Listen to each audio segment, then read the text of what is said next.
I spent my afternoon yesterday of doing the resin and the fiberglass mat. Now, if you know about the fiberglass mat, it's really only the beginning parts of doing the fiberglass work. The other mat that you lay on top of the fiberglass mat is stronger. It helps the strength of the mat you're using much better. I made sure this time that when I'm closing in the bottom of this, that I'm using extra strength in the fiberglass so that I get a strong bonded seal.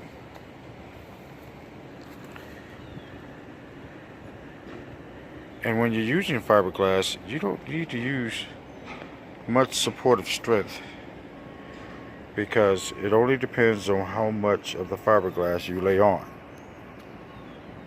The supported strength, which covers a hole or patches a hole, or when you're doing an entire surface, you don't need much supported strength for the fiberglass, like cardboard or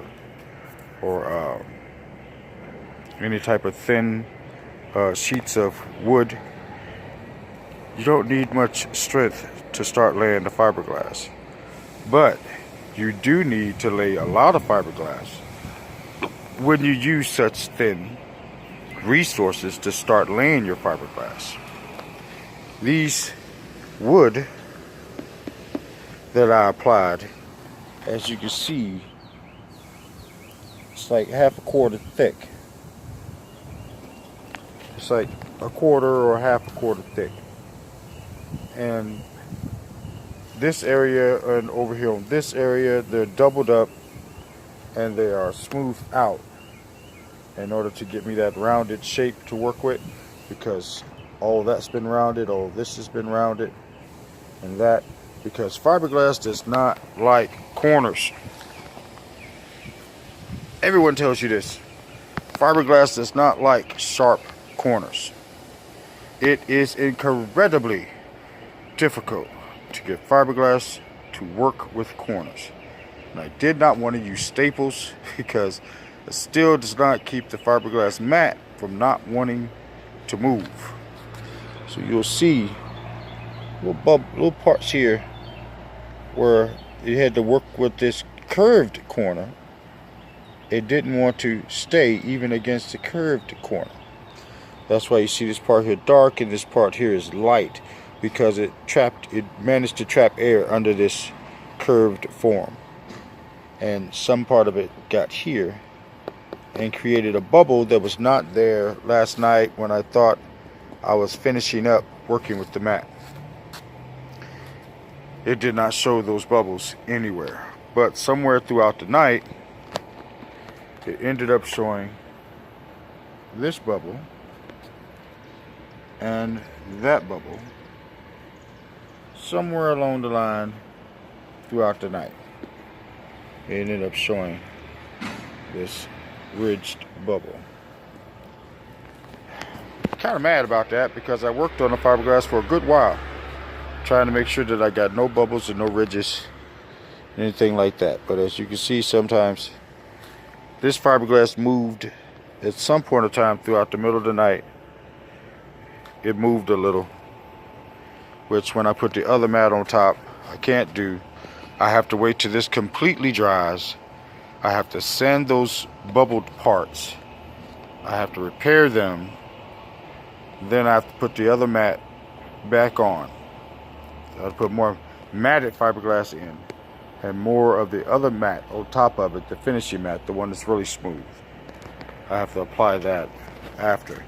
But I need to finish the defects in the fiberglass work before I can move further on, because I'm going to do this absolutely correct this time. I'm not going to rush it.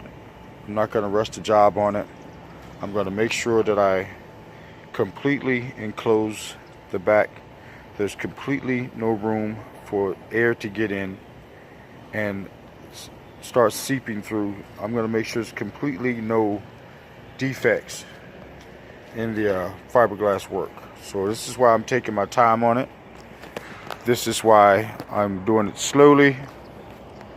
And this is why I'm making sure that all the fiberglass I apply is going to apply for the strength. This is the old fiberglass work over here. The new, the old, the new, the newer. You can hear that sound? Thick. Not so thick. Really not thick. So I'm gonna make sure I reinforce all this again. I'm gonna reinforce the last one I did from here all the way back, so I can apply the super strength that's on the main part of the Jetski, and make that original strength from where I first repaired the Jetski boat, because there's just a huge cracked, busted up hole. I'm going to make sure I repair this part from here again all the way back. And if after you used it on the water a while and it feels like some of the old stuff is wanting to peel up, don't worry about that. Just, you'll shave that off and you'll only be left with the real deal, and then you can move on. So I'm not ready to deal with this part yet. I need to strengthen this part more, and then I'm gonna start layering it on there, thicken it up, layering it on there. So this half of the boat will be completely closed in. That big square space will be there no more, and underneath I won't need that other square space. I can cut it out, because this will then be covered, sealed, and permanent. And the other part where that square is that I patched up and closed in will not have to be there, and I can have this entire boat on the inside open, which is what I'm looking to do. I'll talk to you later, fiberglass watchers, jet ski boat rebuild watchers. Do not forget to subscribe. Do not forget to hit your notification, because everyone knows it takes time for me to do a video with being as damaged as I am. I have to be real careful how I do it and what I do. That's why I got my son working with me for anything tough. Love you guys. Bye.